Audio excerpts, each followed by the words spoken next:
চেও খচালিৰ কামি চাৰিজন মানুহে কান্ধত তুলি নিব চাৰিজন মানুহে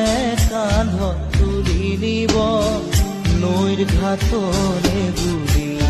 মোৰ মনাই নৈৰ ঘাটলে বুলি দেহৰ ভৰসা নাই বুজিছানে নাই দেহৰ ভৰসা নাই বুজিছানে নাই আজি হাঁহি আছো ক'বতো নোৱাৰো।